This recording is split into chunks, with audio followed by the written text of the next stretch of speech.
Today we are looking at a neighbor in Jesus' story. Many a time, in fact all the time, we are told here in Europe that we should welcome strangers. No questions asked, no conditions required. The day I was welcome as a new British, I was told with the others, who were about 20 of us, no problem. We know you come from somewhere else, you have your own culture, you have your own language, just go on, continue living the way you lived. You're welcome. This really shocked me and pained me, because this is not the way I envisage being welcome. I believe that if I'm welcome in a place, I should contribute to the place. I should speak the language, show empathy, contribute by work and finance to the life that I'm welcome to in this country. And that's exactly what we see with Jesus. Jesus was asked, who is my neighbor? Who is the person I should care for? Now what you would hear normally from people here is, oh, the neighbor is the foreigner. We are supposed to care for the foreigners among us. And that's what we see in some other places in the scriptures. But Jesus made it clear who is the neighbor. He gave an example, and it was not a story, it was a real happening. He said that a man was going down from Jerusalem to Jericho. That was a well-treaded road. Many people were going probably from Jericho to Jerusalem, not the other way around. But that man was coming down. Maybe he had gone to worship in Jerusalem and then coming back towards Jericho.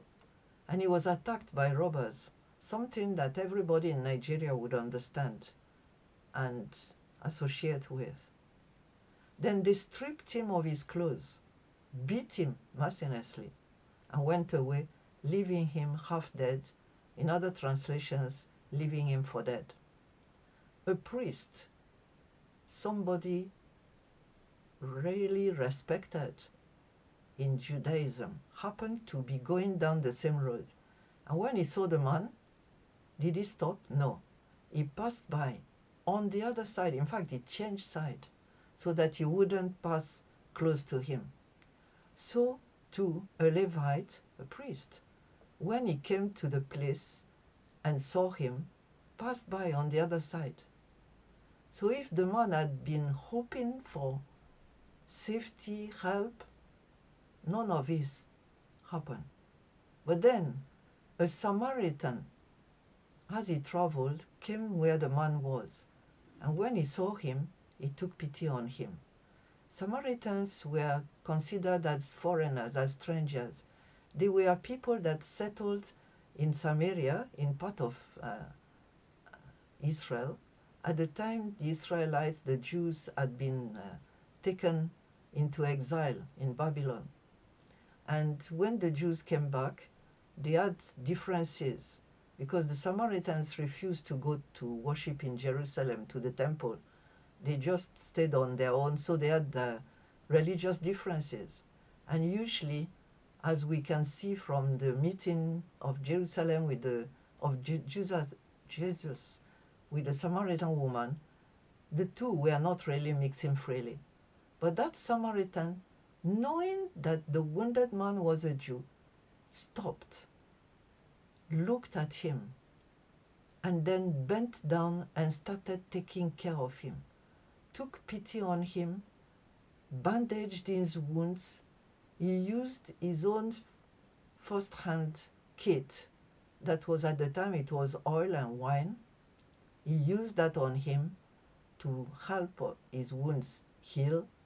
Then he put the man on his own donkey,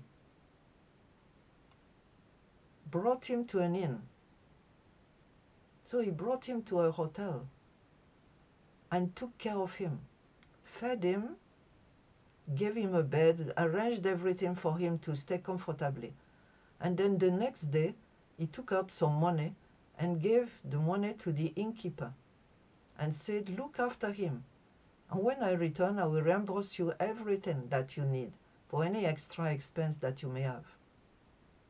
So he went really the extra mile, as we say. That man was not only bandaged and healed, brought to healing and brought to a hotel, but he didn't get there and be left on his own.